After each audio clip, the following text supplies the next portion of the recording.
Hi everyone. आज के video में देखेंगे साइकोलॉजी का most important topics personality, meaning, nature and determinants of personality. जो इस टॉपिक से आपके एग्जाम में 3 से 4 सवाल पूछा हमेशा जाता है। तो आज का वीडियो हर एक क्वेश्चन काफ़ी इंपॉर्टेंट है आपके एग्जाम के पॉइंट ऑफ व्यू से। तो चलिए शुरू करते हैं आज का पहला क्वेश्चन। लेकिन उससे पहले अगर आप UPSC TRE 4 state second phase की तैयारी कर रहे हैं तो आपके सिलेबस में टोटल 15 यूनिट दिए गए हैं, जिसमें जितने भी टॉपिक्स हैं वो सारे टॉपिक्स कवर करते हुए हमने हर एक टॉपिक को काफ़ी डिटेल में 3000 से ज़्यादा टॉपिक वाइज क्वेश्चन आंसर, साथ में एनसीईआरटी क्लास 11 क्लास 12 का चैप्टर वाइज क्वेश्चन आंसर जो बीपीएससी टीआरई 3 टीआरई 2 में 20 से 22 क्वेश्चन पूछे गए थे, साथ में topic wise theory all previous year question आपको साइकोलॉजी का कंप्लीट नोट्स दिया जा रहा है सिर्फ और सिर्फ 300 में। अगर आप इसका कंप्लीट 150 मार्क्स का कंप्लीट नोट्स लेते हो जिसके अंदर psychology, GK GS, language paper, साथ में प्रीवियस ईयर क्वेश्चन, प्लस आपको मॉक टेस्ट, प्लस साइकोलॉजी का पेड ग्रुप जहाँ पे आप ग्रुप डिस्कशन कर सकते हो। सब कुछ मिलेगा सिर्फ 500 में। साथ में आपको गाइड भी किया जाएगा कैसे एग्जाम की तैयारी करनी है, किस टॉपिक पे ज़्यादा फोकस करना है, कैसे मैंने खुद का पेपर क्वालिफाई किया, हर एक चीज़ आपको बताया जाएगा। अगर आप स्टेट की तैयारी कर रहे हो तो स्टेट वालों के लिए 100 मार्क्स का साइकोलॉजी, 30 मार्क्स का arts of teaching and 20 marks का अदर स्किल, और साथ में मॉक टेस्ट, ग्रुप डिस्कशन, ये आपको सब कुछ मिल जाता है। अगर कोई इशू होता है, किसी क्वेश्चन में डाउट होता है, तो डायरेक्ट आप मुझसे कॉल व्हाट्सएप से बात भी कर सकते हो। लेने के लिए आपको सिर्फ इस नंबर पे कॉल व्हाट्सएप करके आप इस कंप्लीट नोट्स को ले सकते हो सिर्फ 500 में। तो चलिए शुरू करते हैं आज का पहला क्वेश्चन। सबसे पहले क्वेश्चन है कि पर्सनालिटी का अर्थ क्या होता है। पहला ऑप्शन है व्यक्ति की शारीरिक विशेषताएं, ऑप्शन बी व्यक्ति के संज्ञानात्मक कौशल, ऑप्शन सी व्यक्ति के समग्र व्यवहार और उसके लक्षण, या ऑप्शन नंबर डी केवल व्यक्ति का सामाजिक व्यवहार।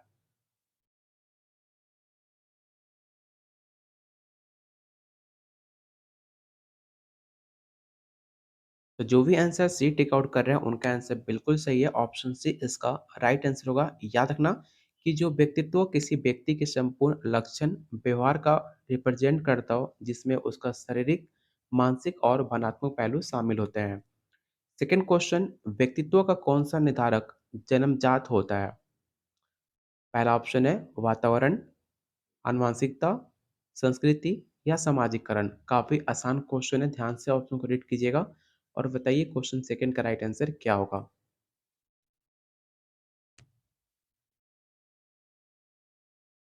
तो याद रखिएगा जन्मजात सिर्फ आपकी आनुवंशिकता होती है, जैसे कि आपके आँखें, आपके बाल, आपके चेहरे का कलर, ये सब आपके जेनेटिक्स आपके पापा-मम्मी से मिलता है।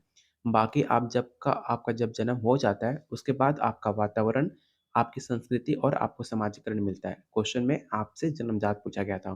तो ऑप्शन नंबर बी इसका राइट आंसर होगा। क्वेश्चन नंबर थर्ड जो कि काफ़ी इंपॉर्टेंट है, फ्रॉइड के अनुसार पर्सनैलिटी के कितने स्तर होते हैं? पहला ऑप्शन है 2, 3, 4 या 5। इस क्वेश्चन को प्रीवियस ईयर क्वेश्चन में पूछा जा चुका है।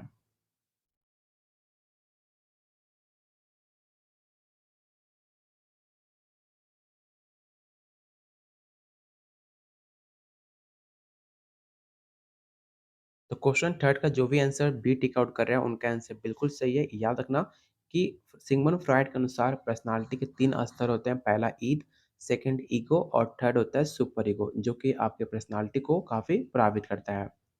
क्वेश्चन नंबर 4 आपको बताना है कि पर्सनालिटी की कौन सी विशेषता इसे अद्वितीय बनाती है।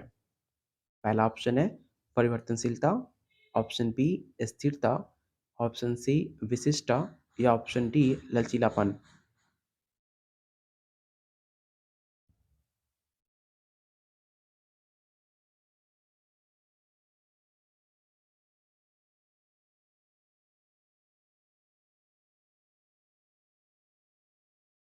तो क्वेश्चन 4 का जो भी आंसर सी टिक आउट करें उनका आंसर सही है। आपको पता होगा कि हर इंसान के अंदर एक अलग यूनिक से कोई कोई कोई कोई ज़्यादा तेज़ होता है, कोई कमज़ोर होता है। हर इंसान हर किसी फील्ड में कोई ना कोई काफ़ी ज़्यादा एक्टिव होता है।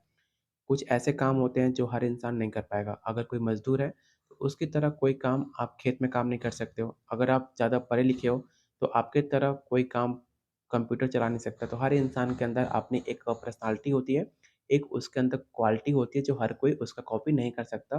जो काम हर इंसान बेटर नहीं कर सकता, जो इंसान पर्सनली कोई काम बेटर करता है। अगर मैं आपको कुछ बताऊँ, जैसे कि आपका काम है खेत में काम करना, तो आप सबसे ज़्यादा बेटर काम कर सकते हो खेत में, जो इंसान पढ़ा-लिखा उतना आपकी तरह बेटर काम नहीं कर पाएगा। तो हर इंसान के अंदर एक विशिष्टता होती है, जिसको इंसान को एक-दूसरे से उसे डिफरेंट बनाती है। तो ऑप्शन नंबर सी इसका राइट आंसर होगा। क्वेश्चन नंबर 5, पर्सनैलिटी का प्रमुख पर्यावरणीय निर्धारक कौन-सा है? पहला ऑप्शन है आनुवंशिकता, ऑप्शन बी सामाजिक संपर्क, भावनात्मक प्रतिक्रियाएँ या ऑप्शन डी माता-पिता की भूमिका। अगर क्वेश्चन ध्यान से पढ़ोगे तो आपको पता चलेगा इसका राइट आंसर। अगर आपसे पूछा जा रहा है एनवायरमेंटल, एनवायरमेंटल कब होता है? जब आप समाज के अंदर रहते हो। तो इसका राइट आंसर क्या होगा? Option number B. हर एक क्वेश्चन का आंसर आपके क्वेश्चन में छिपा होता है। जब आप क्वेश्चन को अच्छे से रीड करते हो, क्वेश्चन समझ जाओगे, तो आसानी से आप उसका आंसर बता पाओगे। तो क्वेश्चन 5 का राइट आंसर ऑप्शन बी होगा। क्वेश्चन नंबर 6 है, पर्सनैलिटी के निर्माण में कौन-सा कारक प्राथमिक होता है?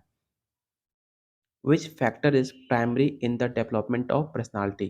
पहला ऑप्शन है हेरिडिटी, एजुकेशन, सोशलाइजेशन या ऑप्शन बी है पर्सनल एक्सपीरियंस।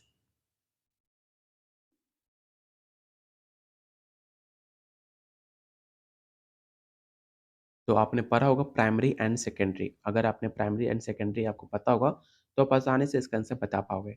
प्राइमरी में क्या आता है? तो प्राइमरी में आपका समाजीकरण आता है। सेकेंडरी में क्या आ जाएगा? सेकेंडरी में आपका एजुकेशन आ जाएगा।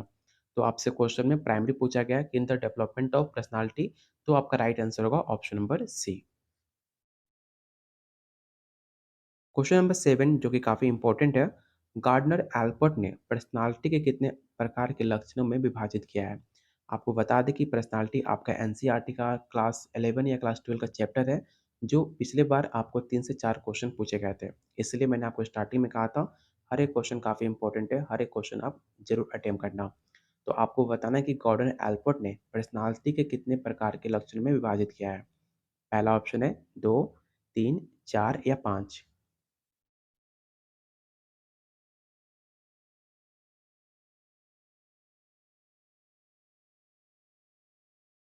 इस क्वेश्चन को याद रखना काफ़ी इम्पोर्टेंट है।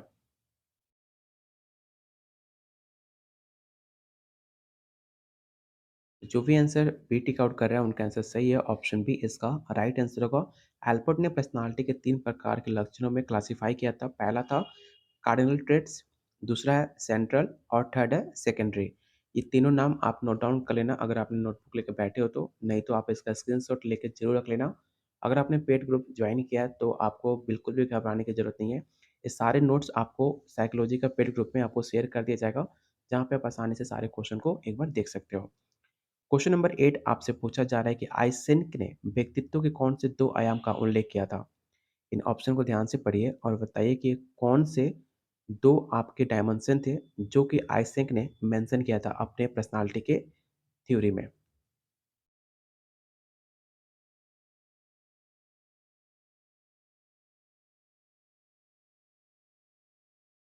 क्वेश्चन काफ़ी इंपॉर्टेंट है, आपने ध्यान से ऑप्शन को रीड करना। ये क्वेश्चन ऑलरेडी आपके एग्ज़ाम में पूछा गया था। तो क्वेश्चन 8 का जो राइट आंसर होगा ऑप्शन ए हो जाएगा, वयमूर्खता और अंतःमूर्खता। ये आपके सिलेबस में एनसीईआरटी में भी दिया गया है और इससे 2 से 3 क्वेश्चन पिछले बार एग्जाम में पूछे भी जा चुके हैं। तो क्वेश्चन 8 का राइट आंसर होगा option number A. Question number 9 है कि पर्सनालिटी का कौन-सा सिद्धांत सीखने पर आधारित है? पहला ऑप्शन है मनोविश्लेषणात्मक, व्यवहारवादी, मानवीय सिद्धांत या गुण सिद्धांत। Which theory of personality is based on learning?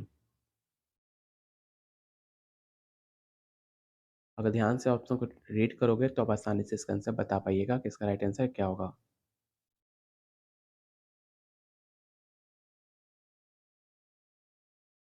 Learning theory को कहा जाता है बिहेवियरल थ्योरी, ठीक है? व्यवहारवादी सिद्धांत, जो कि आपके सिद्धांत में पर्सनालिटी के सीखने की प्रक्रिया और आपके एनवायरनमेंट कारकों के प्रभाव का परिणाम माना जाता है।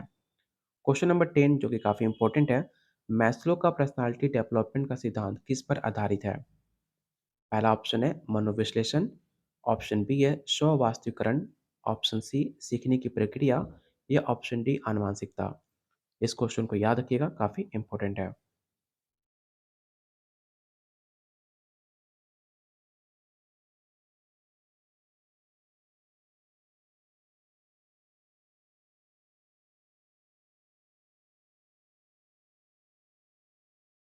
तो क्वेश्चन 10 का जो राइट आंसर होगा ऑप्शन नंबर बी होगा, सेल्फ एक्चुअलाइजेशन, जो कि मैस्लो ने अपने पर्सनालिटी डेवलपमेंट के अंदर बताया था और आत्म-वास्तवीकरण पर आधारित है।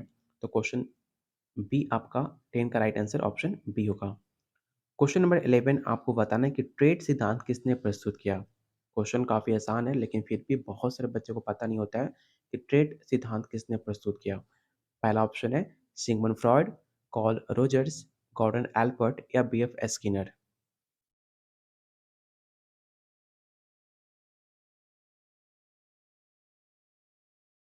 कितनी बार पूछा भी गया है ट्रेड थ्योरी किसने प्रतिपादन किया है? तो याद रखिएगा, ट्रेड थ्योरी के प्रतिपादन माने जाते हैं गॉर्डन एल्बर्ट, ठीक है, जिन्होंने अपने लक्षणों का अध्ययन के लिए महत्वपूर्ण माना और ट्रेड थ्योरी को विकसित किया था। तो ऑप्शन नंबर सी इसका राइट आंसर होगा। क्वेश्चन नंबर 12, पर्सनालिटी के जैविक निर्धारकों में कौन सबसे अधिक महत्वपूर्ण है? इस क्वेश्चन को रट्टा मार लेना काफ़ी इंपॉर्टेंट है। पहला ऑप्शन है तंत्रिका तंत्र, रक्त प्रकार, हार्मोन या मस्तिष्क संरचना। Which is the most important biological determinant of personality?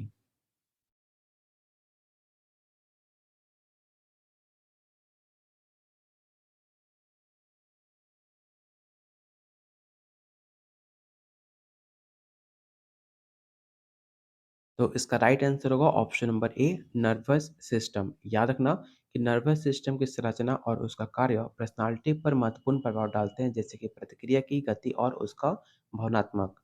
Question number 13 आपको बताना है कि पर्सनालिटी की कौन सी विशेषता इसे विकासशील बनाती है? पहला ऑप्शन है वर्तनीयता, आनुवंशिकता, सामाजिकता या अनुभवजनीयता।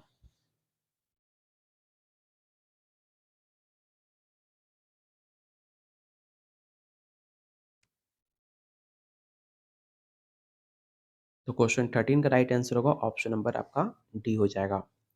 क्वेश्चन नंबर 14 आपको बताना है कि कॉल रोजर्स ने पर्सनालिटी के विकास में किसे मुख्य कारक माना था? ध्यान से ऑप्शन को रीड कीजिएगा, काफी इंपॉर्टेंट है।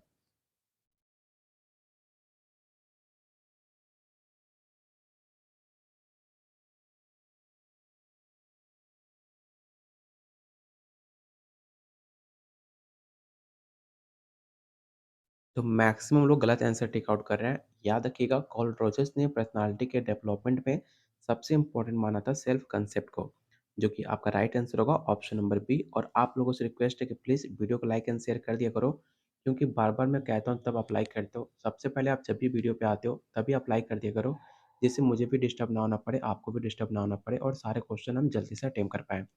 तो क्वेश्चन 14 का जो भी राइट आंसर होगा ऑप्शन बी होगा। क्वेश्चन नंबर 15 आपको बताना है कि व्यक्तित्व का कौन-सा निर्धारक परिवार से प्रभावित होता है?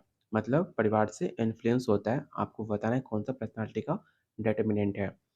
पहला ऑप्शन है सांस्कृतिक, पर्यावरणीय, सामाजिक या पारिवारिक कारक।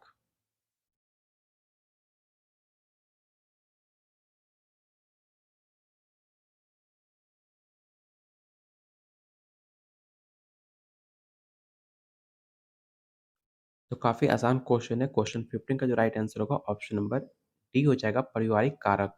परिवार, विशेषकर माता-पिता का व्यवहार उनके बच्चे की पर्सनैलिटी को गहराई से इन्फ्लुएंस करता है, जो कि राइट आंसर होगा ऑप्शन नंबर डी। अगला क्वेश्चन है, पर्सनालिटी के विकास में संस्कृति की भूमिका क्या होती है? पहला ऑप्शन है ये केवल नैतिकता को प्रभावित करता है। ऑप्शन नंबर बी है ये व्यक्तित्व के प्रत्येक पहलू को आकार देता है। ऑप्शन सी इसका कोई प्रभाव नहीं होता। या ऑप्शन डी ये केवल बौद्धिक विकास को ही प्रभावित करता है।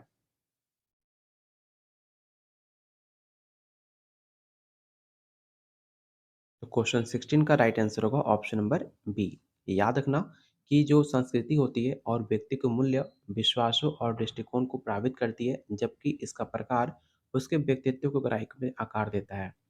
क्वेश्चन नंबर 17 आपको बताना है कि सिगमंड फ्रॉइड के अनुसार पर्सनालिटी का कौन सा घटक सुपर ईगो कहलाता है?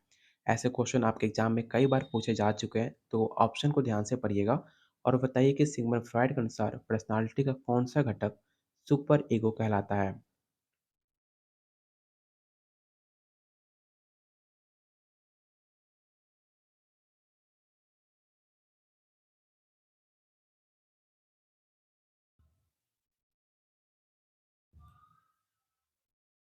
तो क्वेश्चन 17 का जो राइट आंसर होगा ऑप्शन नंबर बी होगा, नैतिकता और आदर्शों का केंद्र। सुपर ईगो नैतिकता और आदर्शों का प्रतिनिधित्व करता है, जो आपके सामाजिक और पारिवारिक मूल्यों से इन्फ्लुएंस होता है। ऑप्शन नंबर बी इसका राइट आंसर होगा। अगला क्वेश्चन, पर्सनालिटी के सामाजिक कारक का मुख्य योगदान क्या है? पहला ऑप्शन है भाषा विकास, ऑप्शन बी है नैतिकता, ऑप्शन सी है सामाजिक भूमिका, चौथा ऑप्शन है सामाजिक अनुकूलन। ठीक है, अनुकूलन। पहला ऑप्शन है सामाजिक भूमिका, सामाजिक अनुकूलन। पहला ऑप्शन भाषा विकास, नैतिकता, सामाजिक भूमिका, चौथा ऑप्शन है सामाजिक अनुकूलन। तो क्वेश्चन 18 का जो राइट आंसर होगा ऑप्शन नंबर डी होगा, सामाजिक अनुकूलन, क्योंकि सामाजिक कारक जैसे कि आपका दोस्त, आपके समूह की अपेक्षाएं व्यक्ति के समाज में फिट होने के लिए एक काफ़ी ज़्यादा कारगर माना जाता है। तो ऑप्शन डी इसका राइट आंसर होगा। अगर आपने अभी तक टेलीग्राम ग्रुप को ज्वाइन नहीं किया है तो इस ग्रुप को जरूर ज्वाइन करना। यहाँ पे जितने भी अपडेट हैं बीपीएससी तैयारी 4 स्टेट सेकेंड पेज का सारे अपडेट आपको इस ग्रुप में मिल जाएंगे। साथ में जो भी फ्री टेस्ट या फिर फ्री पीडीएफ होते हैं सब इस ग्रुप में पोस्ट किए जाते हैं, जाकर आप वहाँ से डाउनलोड भी कर सकते हो। आपको बता दें कि संडे को हम शाम 5 बजे बिहार स्पेशल का 5वां टेस्ट सीरीज होने जा रहा है। अगर आप भी ज्वाइन करना चाहते हो तो आप हमारे पेड ग्रुप को ज्वाइन कर सकते हो, जिसमें सिर्फ 500 में साइकोलॉजी प्लस आपको जीके जीएस बिहार स्पेशल का मॉक टेस्ट मिलता है, जहाँ आप उसे अटेम्प्ट करके अपने और बेटर तैयारी कर सकते हो कंप्लीट नोट्स के साथ, जिसमें ऑलरेडी आपको बहुत सारे बच्चे ज्वाइन हो चुके हैं। आप भी ज्वाइन कर सकते हो अगर आप सच में सीरियस हो अपने भविष्य, अपनी नौकरी को लेकर। तो क्वेश्चन नंबर 18 का जो राइट आंसर होगा ऑप्शन नंबर डी हो जाएगा। क्वेश्चन नंबर 19 आपको बताना है कि पर्सनालिटी पर मनोविश्लेषणात्मक सिद्धांत का मुख्य ध्यान क्या है? पहला ऑप्शन है सामाजिक अनुभव, ऑप्शन बी बेहोश मन और अंतर्निहित इच्छाएं, ऑप्शन सी सांस्कृतिक प्रभाव या ऑप्शन डी व्यक्तित्व के व्यवहारिक पहलू।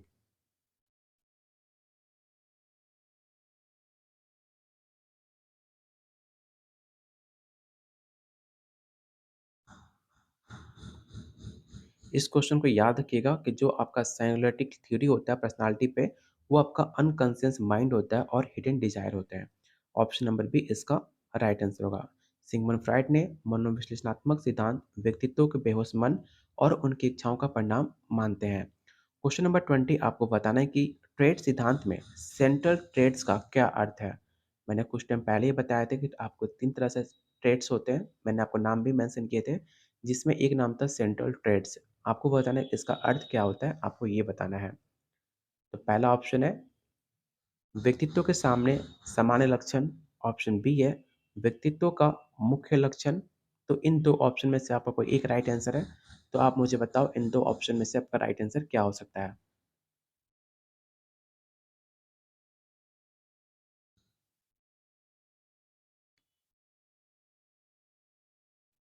जो भी आंसर बी टिक आउट कर रहे हैं उनका आंसर बिल्कुल सही है।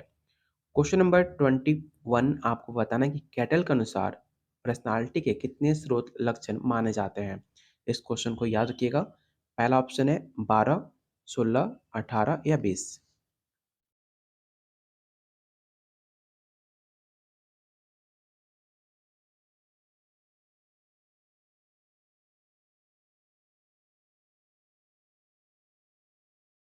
तो इसका राइट आंसर होगा ऑप्शन नंबर बी।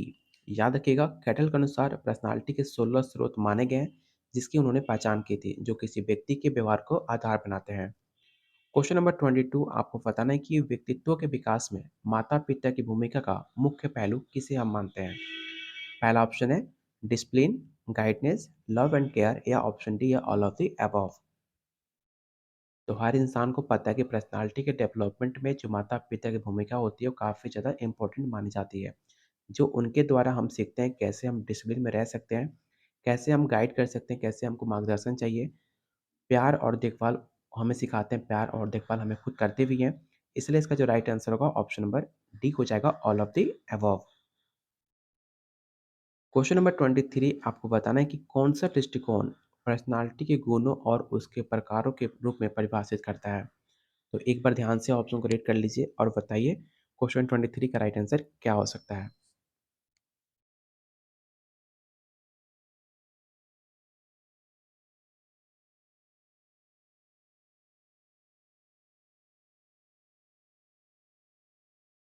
तो क्वेश्चन 23 का जो राइट आंसर होगा ऑप्शन नंबर बी होगा, गुण दृष्टिकोण। क्वेश्चन नंबर 24 आपको बताना है कि बच्चों के व्यक्तित्व पर विद्यालय का मुख्य प्रभाव क्या है।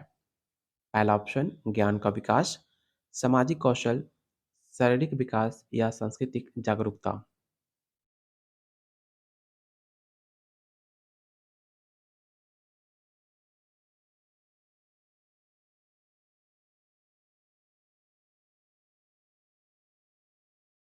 देखो मैक्सिमम बच्चे इसका आंसर जो टेक आउट करें ज्ञान का विकास। बिल्कुल ज्ञान का विकास संभव है, लेकिन सबसे ज़्यादा अगर बात की जाए क्वेश्चन पूछा गया पर्सनैलिटी पर। अगर यही क्वेश्चन पूछा जाता कि बच्चों के मानसिक विकास पर विद्यालय का मुख्य प्रभाव क्या पड़ता है, तो आपका राइट आंसर होता है ज्ञान का विकास। लेकिन इस क्वेश्चन में पूछा गया है बच्चों के व्यक्तित्व पर, उनके पर्सनैलिटी पर विद्यालय का मुख्य प्रभाव क्या पड़ता है, तब आपका राइट आंसर हो जाएगा सामाजिक कौशल। क्वेश्चन को थोड़ा-सा भी अगर चेंज करता है तो आंसर आपका बदल जाएगा। बच्चों की जगह अगर यहाँ पे आपके कौशल विकास या आपके संज्ञानात्मक विकास के बारे में पूछा होता, तो आपका राइट आंसर ए होता। लेकिन जब भी क्वेश्चन पर्सनैलिटी पे पूछे, तो आपका राइट आंसर होगा option number B. Question number 25 आपको बताना है कि पर्सनैलिटी के लिए एनवायरनमेंट का कौन-सा पहलू सबसे अधिक महत्वपूर्ण है?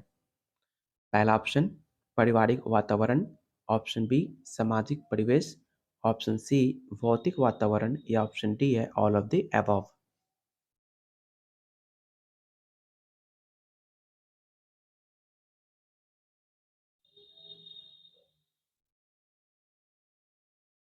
तो जो भी आंसर डी टिक आउट कर रहे हैं उनका आंसर बिल्कुल सही है, ऑप्शन डी इसका राइट आंसर होगा।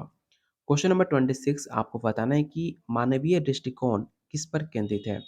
आपने पढ़ा होगा ह्यूमनिस्टिक अप्रोच, तो आपको बताना है कि इसका दृष्टिकोण किस पर केंद्रित है।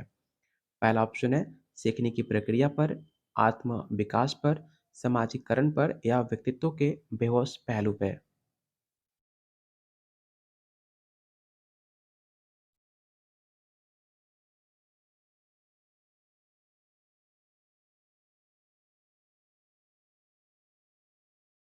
तो क्वेश्चन 26 का जो राइट आंसर होगा ऑप्शन नंबर बी होगा, सेल्फ ग्रोथ। क्वेश्चन नंबर 27 आपको बताना है कि पर्सनालिटी परीक्षण में प्रक्षेपी विधि का उदाहरण कौन सा है। प्रोजेक्टिव मेथड के बारे में पूछा जा रहा है। क्वेश्चन है which is an example of projective method in a personality testing. और इस क्वेश्चन को आप रट्टा मार लेना, ये सवाल सेम क्वेश्चन आपके प्रीवियस ईयर क्वेश्चन में पूछे जा चुके हैं। पहला ऑप्शन है MMPI, ऑप्शन बी है Rorschach in cold fold test, option C है बिग फाइव इन्वेंट्री या 16 PF। इस क्वेश्चन को याद या रट्टा मार सकते हो, क्वेश्चन ऑलरेडी कई बार एग्जाम में पूछे जा चुके हैं। प्रोजेक्टिव मेथड, जब भी बात की जाए पर्सनल टेस्टिंग प्रोजेक्टिव मेथड के द्वारा, तो आपका रोसार्ड इन बोल्ड टेस्ट आपका काम आता है। तो ऑप्शन नंबर बी इसका राइट आंसर होगा। क्वेश्चन नंबर 28 आपको बताना है कि सिगमंड फ्राइड ने ईद को पर्सनालिटी के किस पहलू के रूप में परिभाषित किया है। देखने में क्वेश्चन काफ़ी आसान है, लेकिन इसमें मैक्सिमम बच्चे गलती करते हैं कि ईद का जो पर्सनालिटी डेवलपमेंट है किस रूप में परिभाषित करता है, इसमें बहुत सारे कम बच्चे को पता होता है। पहला ऑप्शन है नैतिकता, तत्कालिक इच्छाएं, वास्तविकता या संघर्ष।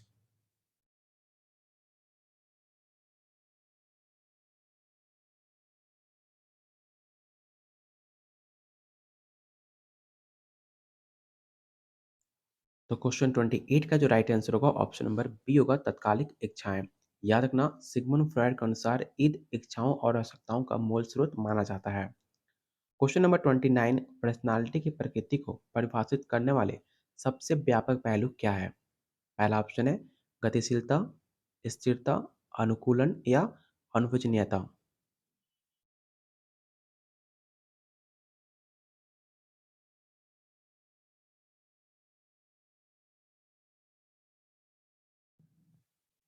तो क्वेश्चन 29 का जो भी आंसर ए टिक आउट कर रहे हैं, उनका आंसर बिल्कुल सही है। याद रखना, जो पर्सनैलिटी होती है वो एक डायनामिक नेचर है, क्योंकि इसके जीवन के अनुभव और उनकी परिस्थितियों के अनुसार लाइफ आपका बदलते रहता है। तो ऑप्शन नंबर ए इसका राइट आंसर होगा। क्वेश्चन नंबर 30 और आज का लास्ट और मोस्ट इम्पोर्टेंट क्वेश्चन कि बंडूरा का सेल्फ एफिशिएंसी किसका मापन करता है? पहला ऑप्शन है आंतरिक प्रेरणा, व्यक्तिगत क्षमता पर विश्वास, सामाजिक समर्थन या नैतिक निर्णय। और आप लोग को रिक्वेस्ट है कि जिन्होंने वीडियो को लाइक एंड शेयर नहीं किया तो प्लीज़ वीडियो को लाइक एंड शेयर कर देना, क्योंकि आपका एक लाइक हमें काफ़ी मोटिवेट करता है आप लोग के लिए डेली बेहतरीन से बेहतरीन क्वेश्चन लाने के लिए। क्योंकि आप एक लाइक करते हो उससे हमें पता चलता है वीडियो आपको पसंद आ रही है, तो आपके लिए और बेहतरीन से बेहतरीन कंटेंट हम बनाने की प्रयास करते हैं। तो प्लीज़ जितने लोग वीडियो देख रहे हो सारे लोग वीडियो को लाइक और शेयर करके जाना। क्वेश्चन 30 का जो भी आंसर बी टिक आउट कर रहे हैं उनका आंसर बिल्कुल सही है। व्यक्तिगत क्षमता पर विश्वास, ठीक है? क्योंकि जो सेल्फ एफिशिएंसी होती है वो व्यक्ति की अपनी क्षमताओं पर विश्वासों को दर्शाता है। तो यहाँ पे आज का टॉप 30 क्वेश्चन खत्म होते हैं। आपको बताना है कि आउट ऑफ 30 आज आपने कितना स्कोर सही करा, जिससे आपको आइडिया लग सके कि आपकी तैयारी कितनी है और आपको कितनी और मेहनत करनी है। अगर आप हमारे साथ एग्ज़ाम की तैयारी करना चाह रहे हैं तो सिर्फ़ 500 में आपको कंप्लीट नोट्स, जिसके अंदर व्हाट्सएप का साइकोलॉजी ग्रुप, जिसमें साइकोलॉजी कंप्लीट 80 मार्क्स का आपको मिलेगा, एनसीईआरटी 3000 क्वेश्चन, ये सब आपको साइकोलॉजी के अंदर रहेगा। साथ में जीके जीएस का previous year question with expression plus 15 practice set, language का previous year question 15 practice set, साथ में आपको mock test, group discussion, previous year question और साथ में आपको गाइड किया जाएगा कैसे एग्जाम पर तैयारी करनी है, किस टॉपिक पे फोकस करना है। कोई भी डाउट होता है डायरेक्ट आप मुझसे कॉल व्हाट्सएप से बात भी कर सकते हो। कल संडे शाम 5 बजे आपका बिहार स्पेशल का चौथा टेस्ट सीरीज होने जा रहा है। आप भी ज्वाइन कर सकते हो सिर्फ 500 में, जिसके अंदर आपको complete notes plus GK GS Bihar special psychology सब मॉक टेस्ट मिलेंगे आपके एग्जाम तक। लेने के लिए सिर्फ आपको इस नंबर पर कॉल व्हाट्सएप करना है, और ऑलरेडी बहुत सारे बच्चे ज्वाइन हो चुके हैं, आप भी ज्वाइन करके उनके बीच कंपटीशन लगा सकते हो। उनके बीच आपका रैंक कितना आ रहा है, आप इससे एक जज भी कर पाओगे कि आपकी तैयारी कैसे चल रही है। सबसे अच्छा तरीका माना जाता है जब आप किसी के बीच कंपटीशन देते हो, उसके बीच आपका रैंक कितना आ रहा है, सबसे अच्छा तरीका है अपने आप को जानने का कि आपकी तैयारी कितनी चल रही है। नहीं तो खुद से आप अपने आप को आँकोगे, तो आपको लगेगा कि आपकी तैयारी काफ़ी अच्छी चल रही है। जब तक आप किसी और से कंपेयर नहीं करते हो, तब तक आपकी औकात, आपकी रैंक पता नहीं चलती। इसलिए हमने एक साइकोलॉजी का ग्रुप बनाया हुआ है, जिसमें आप उनके बीच कंपटीशन कर सकते हो। बस इस नंबर पे कॉल व्हाट्सएप कीजिए और अपनी तैयारी को और ज़्यादा मजबूत कीजिए। तो मिलते हैं बहुत जल्द अगले वीडियो में, तब तक के लिए कीप वॉचिंग, कीप शेयरिंग।